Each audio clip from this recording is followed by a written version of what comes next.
what is the need of moving a legacy system, or why do we want to modernize those applications, move them to the cloud, and how we can do it using the Microsoft Power Platform. We'll also see a couple of demos to support this and see how we can use the individual components or toolkits or tool sets on the Power Platform and then achieve the modernization. So beginning with that, first let's understand what a legacy system is. Most of the times we have a legacy system where the application or the application solution system sits on a on-prem database or an on-prem server, and it can be accessed within the organization only from a specific location. So the users are there, they have their web apps or even mobile apps that can be authenticated using the Azure Active Directory. And then the database and the solution is sitting on an on-prem environment, so they can access it only through a VPN, which is situated or which is located. And it has a prerequisite that you be on that particular location to access that data or access that service. And then there's analytics and communications at a very basic level that can be happening on these databases, because some of them do not support advanced visualizations. Some of the times you cannot move the data out using emails because they get blocked by the domain and etc. So why do we need or what is the need of modernizing these? So first of all, let's say if you have a customer request service management system where a customer orders certain products from a company and those orders are being stored on this on-prem database. And let's say if we have a customer service management system where customers can log their complaints or log their requests that, okay, my order is getting delayed, or the order that I have placed is like a damaged arrival. So they can place those customer requests, but then this is being stored on some SQL server somewhere. And let's say if there's a new lead or a new customer that is coming up, this data is being stored somewhere in SharePoint. Now, how can we create a system so that the internal service agents or the internal users in a company working on a specific domain can access all of this data while they are interacting with their customer and make better decisions so that they can make a proper sale, they can satisfy the customer by providing the best resolution, or they can land in a new customer as well. So here, that is the customer. How can we make the customer a part of our solution is the biggest concern. The second one is intuitive analytics. So basically in analytics, we have certain sets of visualizations where we can analyze data in form of certain figures and filter those out, maybe bring some from other data sources as well. Most of the times in an on-premise setup, it is difficult to combine or merge your data with other data sets, other data sources. At some extent, it is possible with Power Query, but then it has its own set of limitations. So how you can publish the data, how you can share the reports within your teams, that is still a limitation when we are dealing with on-prem systems. Then there is integration capabilities. So let's say, for example, if I have a customer service management system where I'm using a certain service, and then there are certain other departments and divisions within the same company who want to use the same system. So it's like you'll always have to provide them access to that. And if you wanted to integrate this with another system, or if you wanted to have a data sync between any two systems, it is really difficult because again, you'll get into those network problems. The on-prem database does not support that. There are certain security policies in place that may disallow this. And at last, there's process automation. So there's a lot of scope of automation using Power Automate in most of the day-to-day applications and day-to-day processes, business transactions. Not just Power Automate, you could also use other tools like business process flows in as a part of Power Automate only. But you can also create any scripting scripts to have your initial initial automation process going on. But then using an on-prem system, you always have a dependency on data gateways, or you'll have other infrastructural dependencies that can limit you from easing this process for other citizen developers or other members of your teams. So how can we actually achieve a framework? How can we use this Power Platform framework to make these applications more modern? How can we use the Power Platform framework to ease the process for our employees, for our customers, and have a happy win-win situation for everybody? And how we can do that is using the Microsoft Power Platform entire ecosystem, where we have at the bottom over here is a data layer where we have data connectors. You have your data sources. It could be SharePoint. It could be Dataverse for Teams. It could be the entire Dataverse itself. It could be SQL. It could be an Azure storage account. It could be Excel. So it could be anything basically. And as you can see that as you move from left to right over here, there is a small thin layer of security that keeps increasing or keeps getting complex. For example, when you're using your data connectors to get data from an other database, like let's say Oracle or Excel or something like that, your security is handled by AD authentication or OAuth 2 or whatever authentication that the service provider is using. And let's say if you're doing that using Power Apps or Power Automate, you just have to sign in, provide your credentials, and you're good with it. The entire security is handled by the service itself. When you're coming to SharePoint, so let's also include role-based access over here. So only users who have access to a specific list or a specific document library can get that data in Power Apps or Power Automate. And the same goes with Dataverse. But when you are having Dataverse implemented appropriately, there's more scope of implementing field securities, table level security, security roles for specific users to access specific parts of the application or the data. And then as you move to Azure SQL, it gets more complicated where you can define your own custom security models. But then on the top of that, you finally build your Power BI reports, your Power Automate based flows, it could be cloud flows, desktop flows, anything. And then you also have Power Virtual Agents where you can create low-code chatbots so that your users or your customers, even the internal team members, can chat with this chatbot, provide any authentication if needed, if you've built the chatbot that way, and then get the information from the data layer at any point of time using Power Automate or Azure Functions, calling any other external actions. Then we have the Power Apps part where we have a separate segregation for a Canvas app, one for a model-driven app, and for a portal app. So Canvas apps can be used for internal employees only. If you want to add external people to that, you'll have to add them as guests in your Azure Active Directory. But then this model would not work for a customer-based system that we're trying to build. But then when we're trying to build this customer-based system, what we can do is we can either create a portal or we can allow them access through Power Virtual Agents. So Power Apps portal apps are the ones that allow your external users to visit your application or your system and then access their data.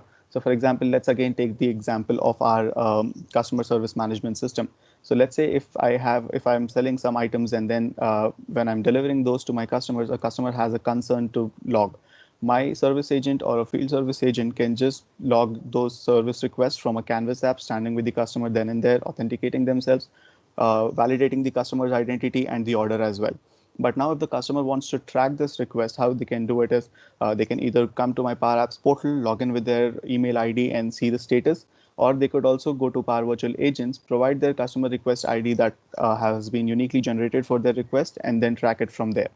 And then we have the model-driven apps, which can be used for internal teams again. So let's say if we have a customer service facing team where they are meeting the customer, logging these requests. At the back end, we also have another team that is actually analyzing these requests and seeing which of those need an escalation or which of these need some more inputs from the other teams. So it could be used for reporting, it could be used for bulk updating these records or anything like that. So these combination of Canvas model driven and portal apps can be a perfect solution for such a system where you want your on-field employees to quick create cases or quick create tickets. The internal employees can keep tracking those on the model driven app. They can have a guided experience using business process flows to gather more information for resolving a ticket completely. And then we have the portal apps for our customers to actually come, log in, see their request, maybe log another comment on that, and etc. And then once this packet is bundled, we also have AI Builder to have with already ready models. We can also build custom models on that to analyze any information as needed, and then maybe take a predictive analytical step.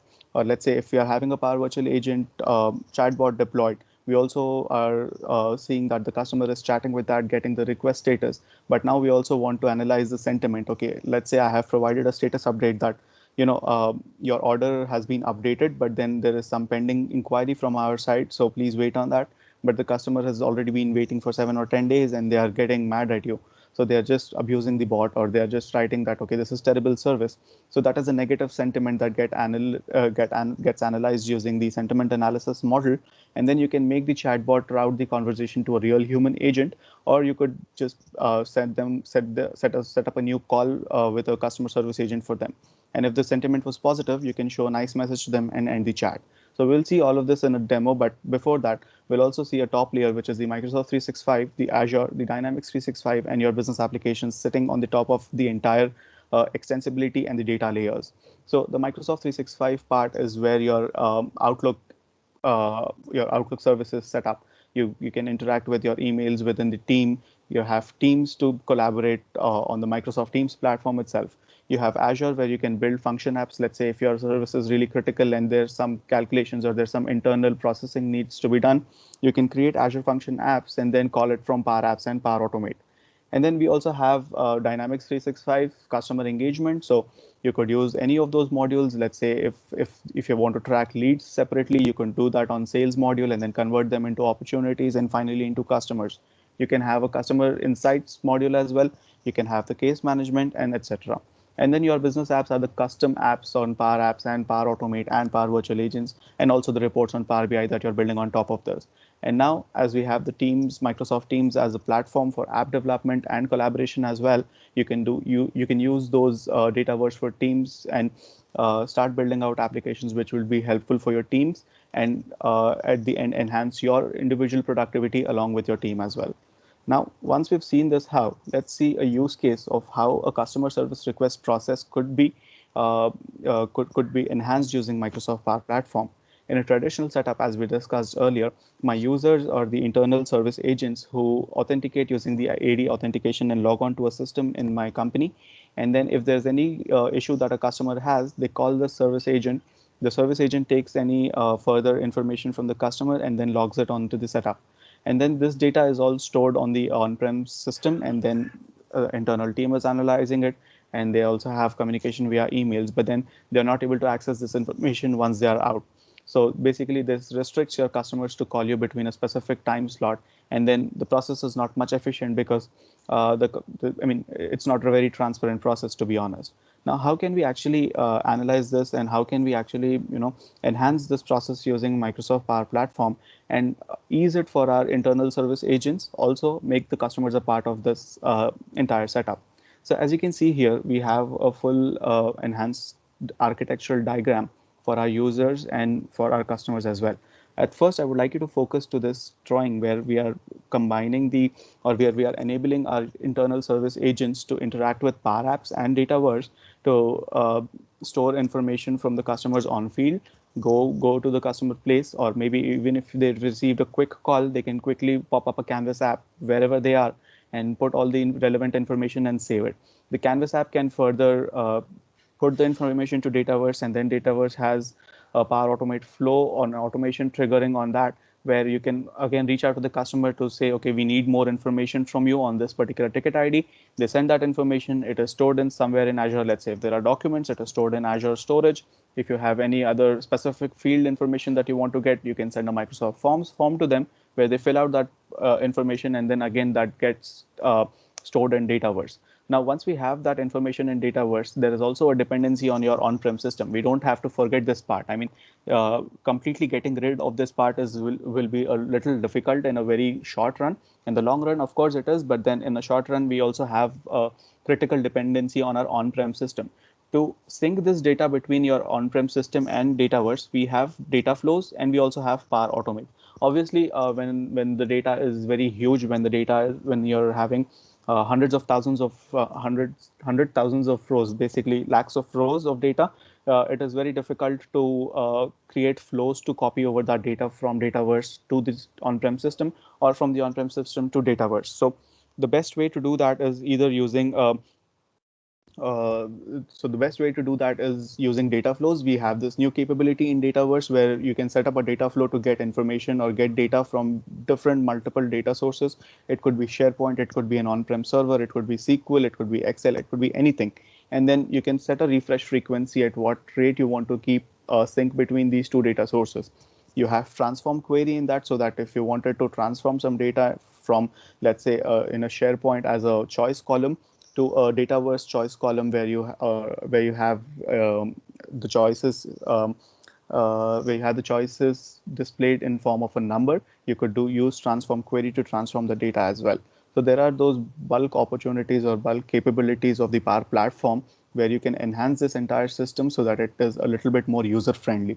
And then for the analytics part, we can always use Power BI and the Office 365 module for the communications and collaboration part, because Power BI also supports you to get data from multiple data sources. So if you're creating a report for people across divisions, one where they are able to access sales data, one where they are able to access the customer request management data, you can always put up those security roles for individual data tables and then put those visualizations over there. So you have just one report published across your organization, maybe on Teams as a Teams tab, and then people who are having access to that can view that report, and it pulls data from across different data sources. But then using Dataverse would always be a benefit because all the four tools, that is Power Virtual Agents, Power Automate, Power Apps, and Power BI, integrate well when it is when there's something that you're building along with Dataverse itself. And then finally, we have this small part where we have our customers being a part of this entire solution.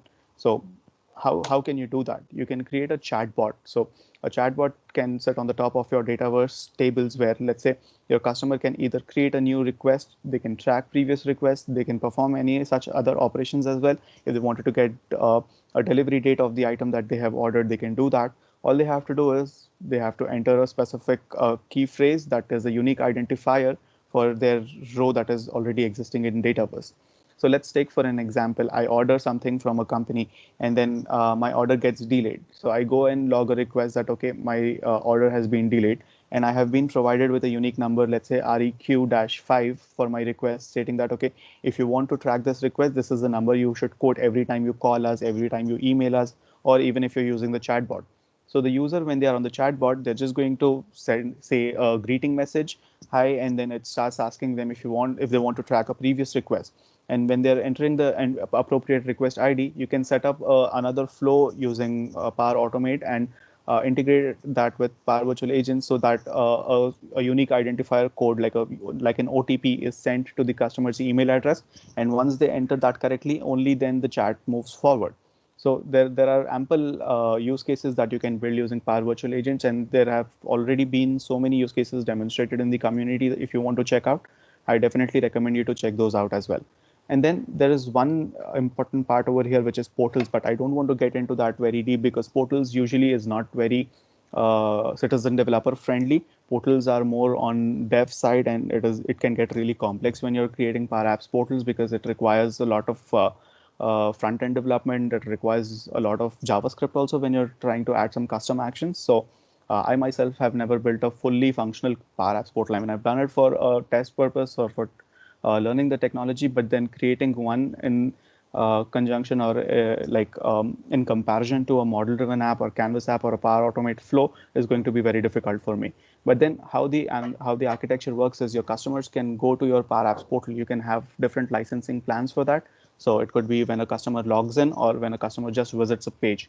But then when you log in your customer, they can see the entire history of the request that they have placed. It could be the order, it could be the let's say if I've ordered multiple items from a place and I have concerns with a couple of those, I can see those properly based upon the portal that has been built. And all of this information is coming from Dataverse because that is what we are using as a sink or a single source of truth. And we're using data flows to actually put all the data or collate all the data from all the other data sources and put it onto Dataverse. If you have more than lakhs of rows, let's say if you're having some previous 20 years of data also, data flows might be a little slower, and then you can shift to different tools like Azure Data Factory, where you can set up pipelines and make the pipeline trigger on a specific event or even on recurrence to get data from all your other data sources and then finally push it to Dataverse. So those options are also available when you're looking onto data integration. And then moving forward, let's take a look at a quick demo of how the Power Virtual Agents part work here. So as you can see, I have a virtual, sorry, who's this? Hello. Okay. I thought somebody had a question. Jenkins, can you confirm, please?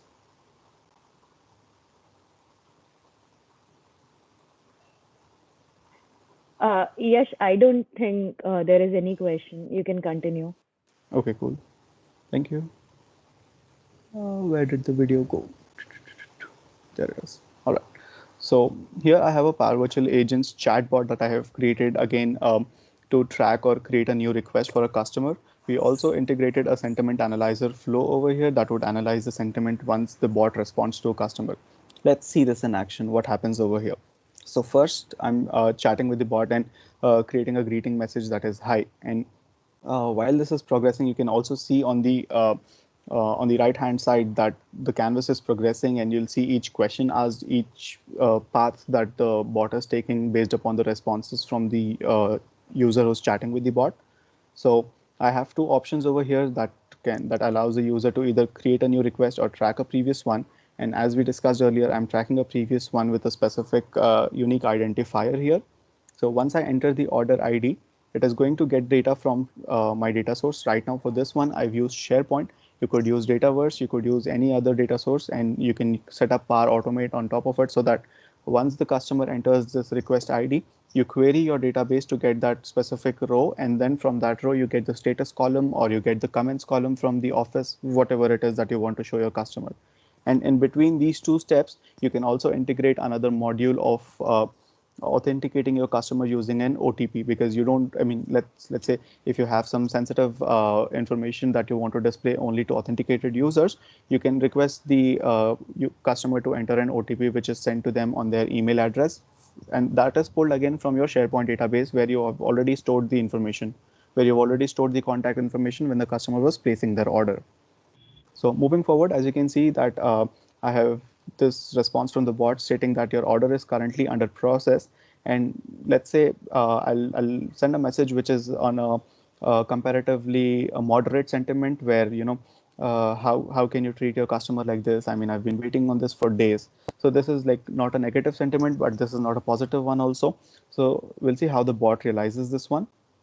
It basically will say that, okay, I haven't reached that mark yet, that okay, my customer is getting mad at me. So it is just going to show a simple message stating that, okay, thank you for your patience, we will get back to you soon. Now let's reverse this process. Let's run the chat again and see what happens when I'm typing something really on a negative sentiment, stating that, this is terrible service, or I'm going to file a complaint against you or something like that. So let's quickly move to that part as well.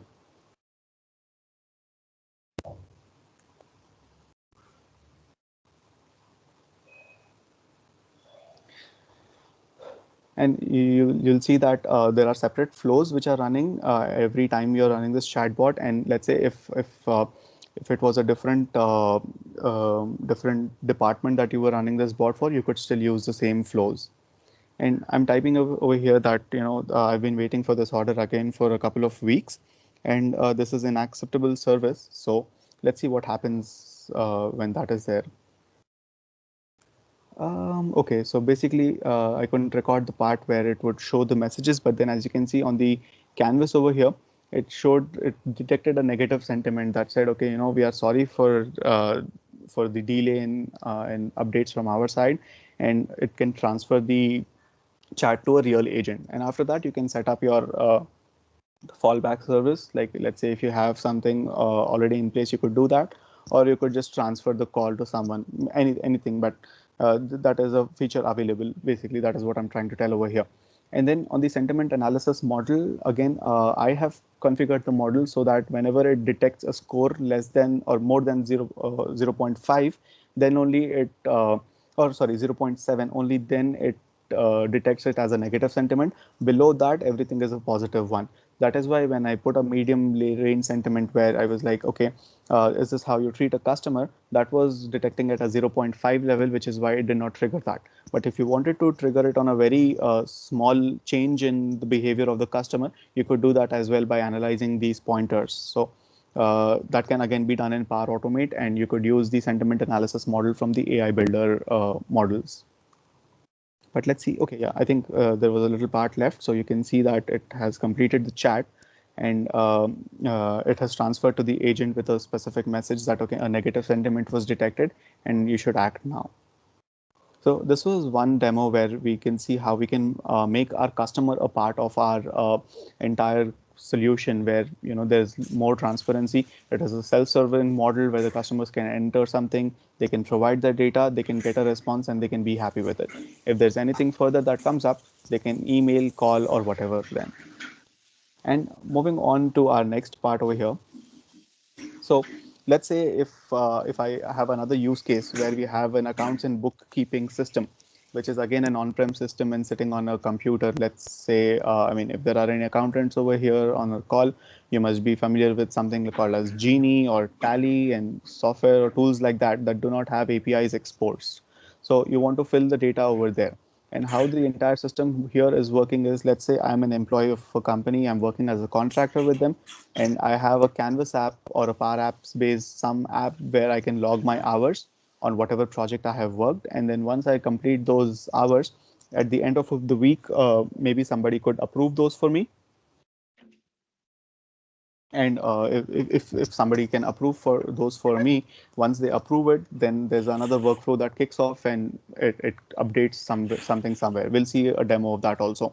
But before that, let's see how it was when it was an on-prem setup. So as you can remember, the first diagram that I showed you, where we have this part I only, want to where ask a question. can we keep the questions towards the end, please? Hello. Hello? I want to ask a question about Power Virtual Agent. Yes, can we keep the questions towards the end? I'll just quickly complete this part and we can come back to questions. Okay, okay. Yeah, thank you. So as you can see, this part over here that has been common across our previous use case and here as well. I'll just remove the Power Automate desktop. So you'll see that in a traditional on-prem system, you have a user, an authentication mechanism, an on-prem server, and a front-end application to support that.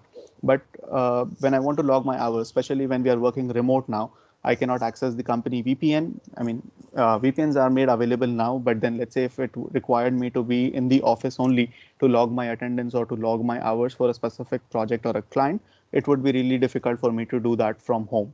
So that is where we have Power Apps in place. So if you see this part where we have a Power App sitting on top of a SharePoint list, although I do not recommend using SharePoint list for business critical apps because it is not a very good security model, and there are a bunch of other reasons also in terms of development. But then let's say we have a SharePoint based system just for the sake of seeing that okay how it works with different data sources.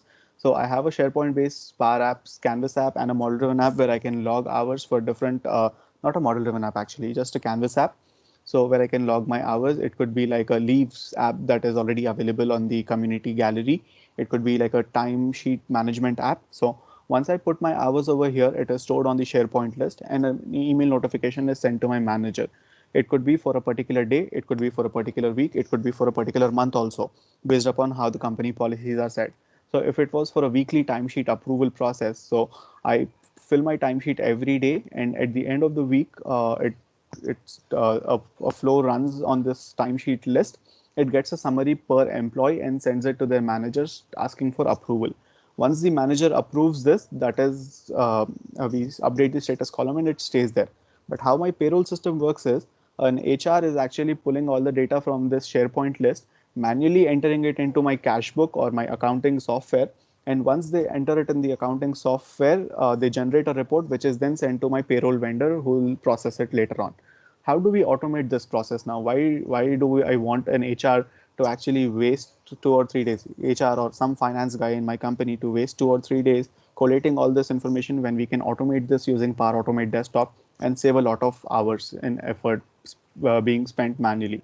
So what I do is once the approval is processed, I make a flow trigger that okay, let's say if the item is approved, you trigger a flow on Power Automate Desktop. You start a desktop flow, and then based on my RPA automation, I don't have an API. I have a recorded process or I have a generic process of how they are filling this information in the legacy system. You fill that system and you get a unique identifier from there. Update my SharePoint. Let's see how this works now. So another quick demo here. So as you can see, I have a SharePoint list over here where I have employee salaries like a list. It's just a vague list. You can have it in a much better way, in a much structured fashion also. But here I'm just putting in basic information like the employee name, total hours, what is the pay per hour, what is the analysis ledger that this amount should go to, and certain other fields which are there on my cash book. And once I enter all of these details, I want to send an approval to my manager. Right now, I'm showing this using SharePoint itself, but consider this is happening from a Power Apps based Canvas app where a user can just see their data and log their time only. And the fees is coming from another list. So this is just for demonstration purposes. And once I save this, I can see that a new row has been created. And I'm going to actually approve it from here itself. I have not set up the other approval flow. So as you can see, once I approve this, I'll have the other flow triggered where I'm going to send this information to a legacy system, like there's a VT cache book software that handles all the ledger stuff. So we'll see that now. And as you can see, I have my desktop flow over here. So I recorded a process to this VT cache book, that is a software where I want to fill all this information in. It does not have an API. It is not as easy as Excel that the system identifies each individual tabs over there. So there are certain workarounds that you can use. You can use your system keys to actually navigate around with that. And while building these processes, it will be much easier to actually point out to those places where you have to fill those values. I have a certain set of input variables where I'm getting information from the SharePoint list, and I have one output variable that is a unique identifier of the item which has been added to the cache book. So let's see that in action now. So my flow in Power Automate actually triggered when the item was approved, and then it is starting this new cache book over here, entering the details. It takes a couple of seconds at the most compared to a manual task. Once that was completed, it is going to get the unique identifier from my data entry into the ledger book and then save it back to my SharePoint list. So it should take another couple of seconds to go there. And as you can see, it has brought the entry value over here and it has updated it here. So if I wanted for an employee to track, okay, where if their reimbursement request or if their request to pay was successfully processed or not, I can pull that using this unique identifier from my report that is generated from the cache book. So this was one interesting demo that I wanted to show as a use case of how you can actually enhance the system further when using Power Automate Desktop and create your UI flows. And then after this, I had one more demo that I wanted to show, but looks like we are a little short on time. So I'll quickly run through this. When you're creating your solutions using Power Platform, basically you're actually modernizing something that was already in place, or you're starting something from scratch. When you're starting something from scratch, you don't have to worry much about data integration. But when you're actually modernizing something, when you're actually building on top of something, data integration can be really critical piece to actually put those two solutions together, one that is the existing one and the other one that is the one that you're building. So again, let's keep this part common where we have our users, AD authentication and on-prem system. We won't go into that any further. But let's say if you have certain other applications like we saw in the previous one, where I have my employee system sitting on SharePoint, I can have something else sitting on SQL, I can have something else sitting on Excel.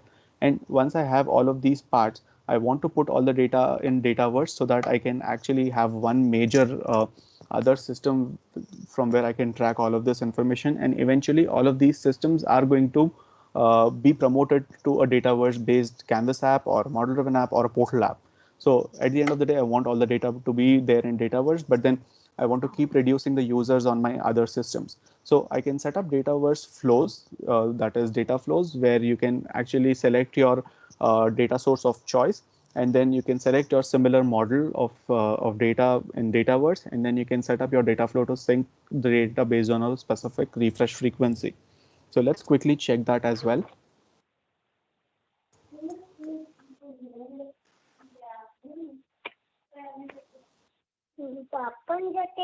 So as you can see here, I'm creating a new data flow. I can select from ample number of data sources which are available. Let's take SharePoint for an example for now. And in my SharePoint, I just have to quickly create a connection over here as long as I have access to the list and everything. Once I create the connection, I'll be able to see all the available lists or tables that I can select from. In SharePoint, we use the list terminology. So let's say I have a student list that I want to track or get from SharePoint and then push it to a table in Dataverse.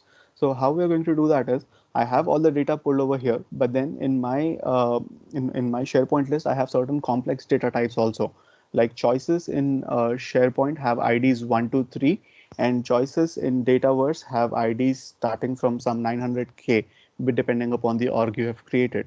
So we have to put that, we have to add a conditional column so that my choice fields are properly translated to the mapping integer value, which has to be updated in Dataverse. So to do that, I can add a conditional column over here by modifying the query. You can also do it using Power Query over here, transform it and add those columns. So I'll quickly move through this. So let's see the first one. So this is a subject column that I want to map to a specific integer value based upon what it currently has.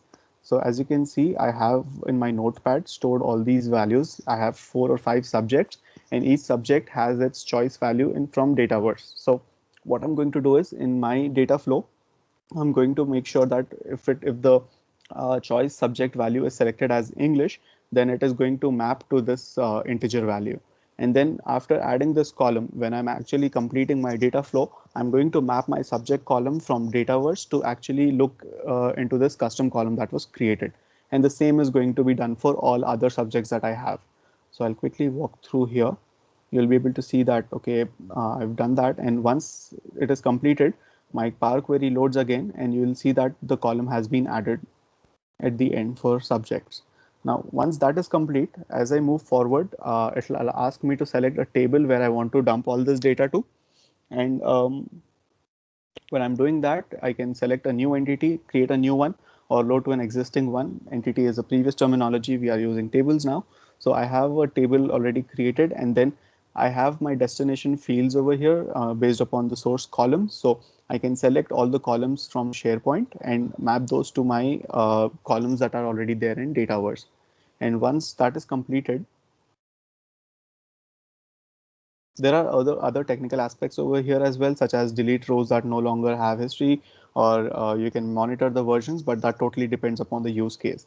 And here I can set up a refresh frequency. Either it can be done manually or it can be done on a schedule. Now, once that is completed, let's see, once I run my refresh over here on my data flow, I can come back and go to my entity and see that the data has been added to my table. I would have shown the table creation part as well, but that's for next session maybe.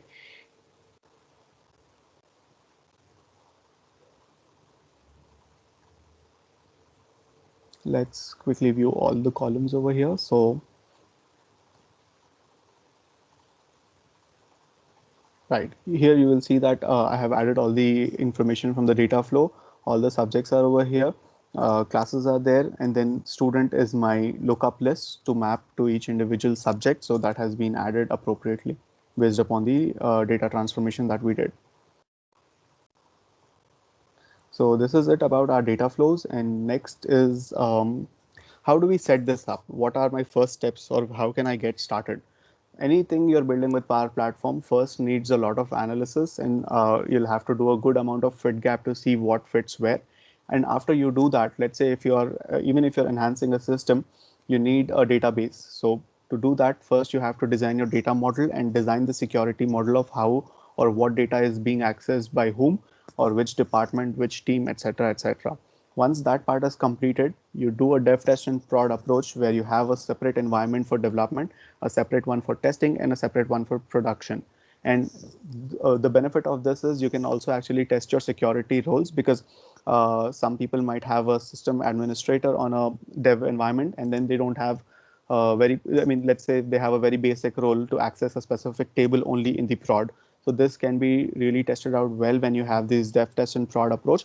Plus, apart from that, when you're actually enhancing something, once you've created a solution, when you're building on top of that, you don't mess up the production one already.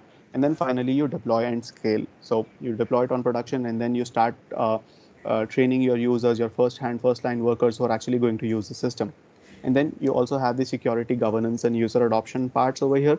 Dataverse has its own security model where you can create security roles and enable it for specific fields, tables, etc. Even for apps, even for model-driven apps. And then you have DLP policies and Power Platform that allow you to set up policies such that your users within a specific tenant or a specific environment can access only allowed connectors. They cannot access other connectors. So if you wanted to block social media or Twitter connector on your organization, people cannot create a connection to that connector, and that can be set within by the IT administrators within the organization itself. And then anything or any app, any flow that you're creating or you have access to is authenticated via Azure Active Directory through your account. So that is the first layer of security that the Power Platform offers you by default. And we also have Teams, which is Microsoft Teams as a platform where people can not only just collaborate, and now they can also create apps. It's an app development platform as well. You can put your Power Apps over there, both model driven and Canvas. You can put your Power BI reports over there. You can put your flows over there. You can put your chatbots over there. So definitely recommend you to check those abundant features out for Microsoft Teams. And then once you're adopting at scale, it is really important to have a center of excellence in place to see what kind of apps and what kind of flows that your organization team members are building.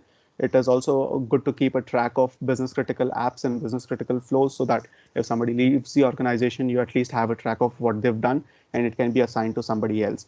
And apart from that, COE has its own sets of benefits where you can see how much API consumption you're using, because that is one other important aspect when building solutions with Power Platform. And then we have abundant integration capabilities. So on Power Automate right now, if I'm not wrong, we have over 400 connectors to other Microsoft and non-Microsoft services. But if you have some service that has an API, you can always create a custom connector and use it on Canvas apps and Power Automate. So definitely try those things out as well. And if that is not there, you always have RPA with Power Automate Desktop to go through. And with that, if you're a citizen developer, this is where you start. You go through the app in a day, Power Automate in a day, dashboard in a day, and bot in a day modules. And once you've completed this, you think that, okay, I'm good as a developer now. You can go to RPA in a day. You can learn more about Power Apps portals. You can learn how to create Azure functions and integrate that with Power Apps and Power Automate. And then finally, you can also learn data integration with the other tools that are available, like the Azure Data Factory. You can create pipelines there. You can create data flows. You can also use PowerShell scripts to sync data from a specific data source to Dataverse. And finally, if you're stuck with something, log on to powerusers.microsoft.com, where there's a whole community where you can also provide some help. You can also get some help from there. And with that, I'm open to questions now.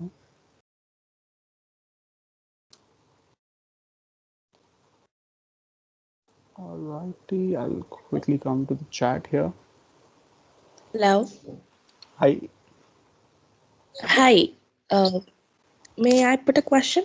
Yes, please.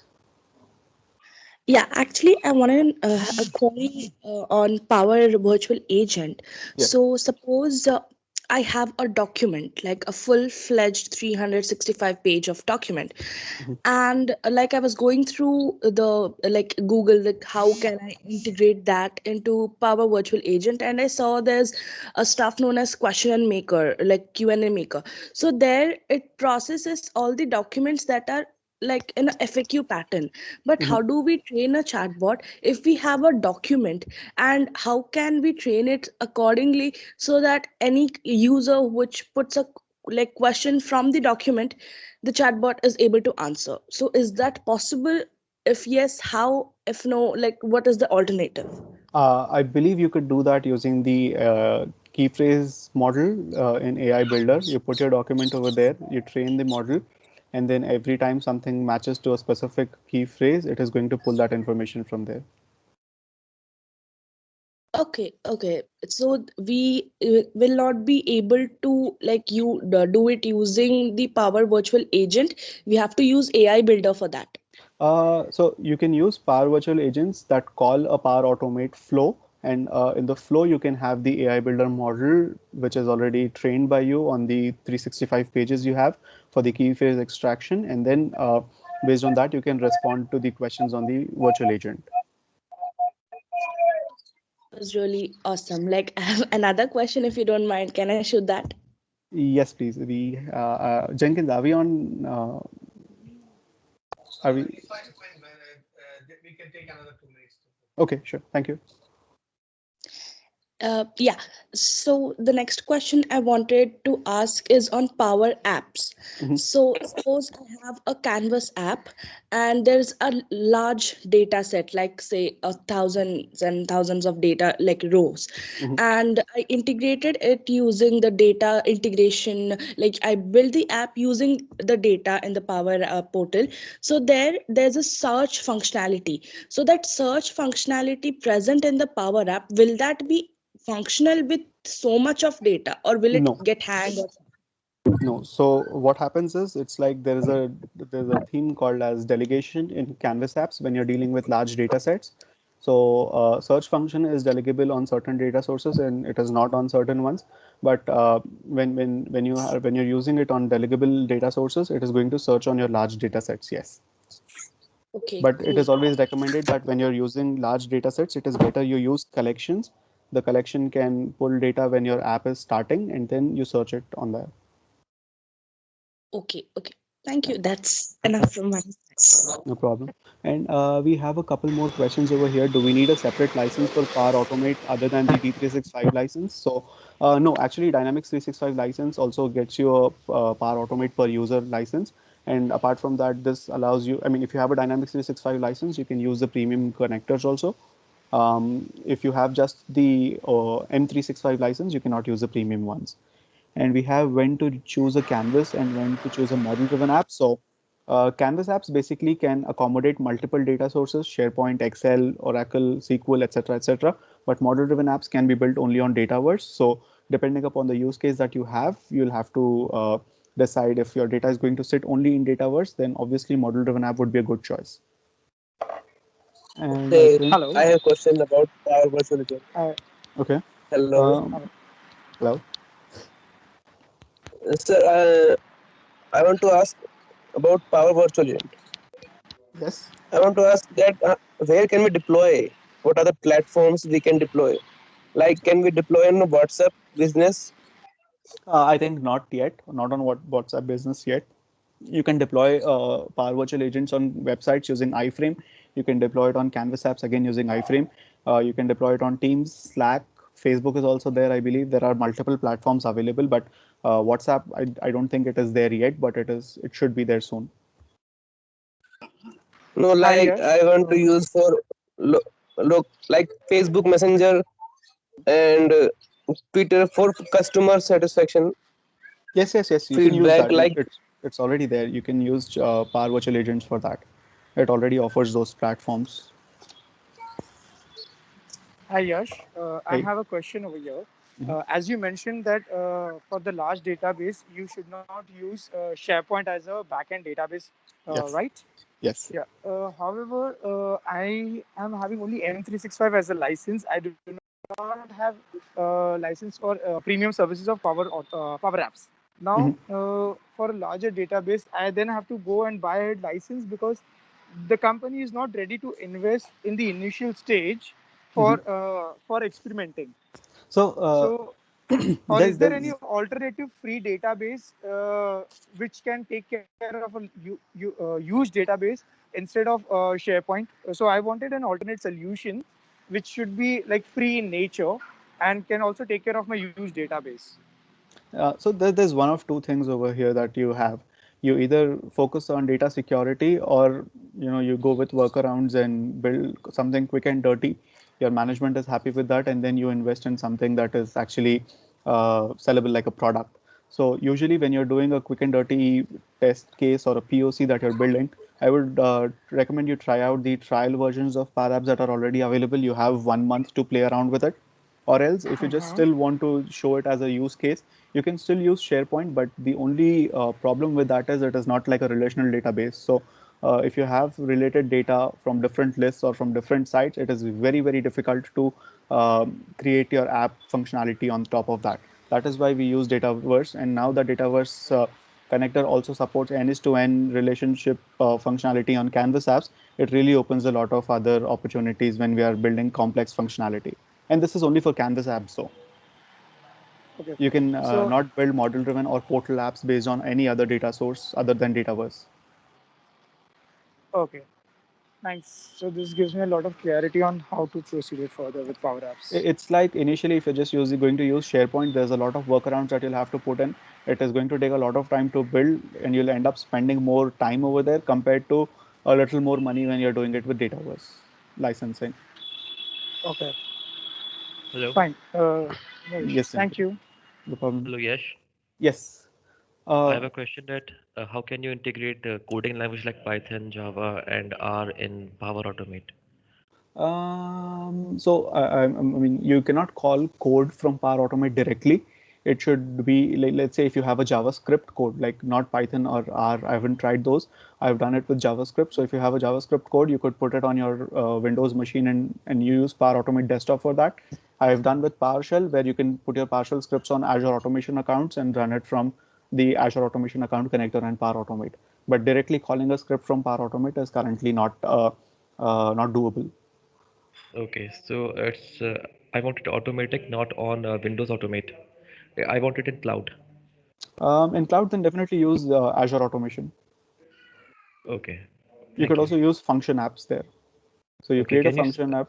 Mhm. Okay, so there are lots of Azure apps. So can Yes. you list some of them?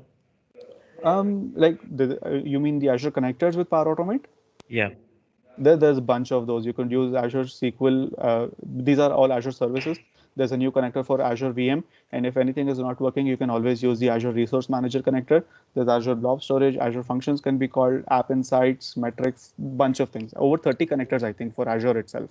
Yeah, so one of them will work for Python, for example. The Azure automation should definitely work. These other connectors are for specific services only, so you'll not be able to run scripts on those. Okay. Okay, I think we are a little way over time, and it's time to join the other sessions. In case you have any questions, I have shared my social media connects in this beginning of my presentation. Please feel free to reach out and connect over there. And I have also put up a forms link in the chat, so please definitely fill that out. There's a survey. It will help us organize the events better.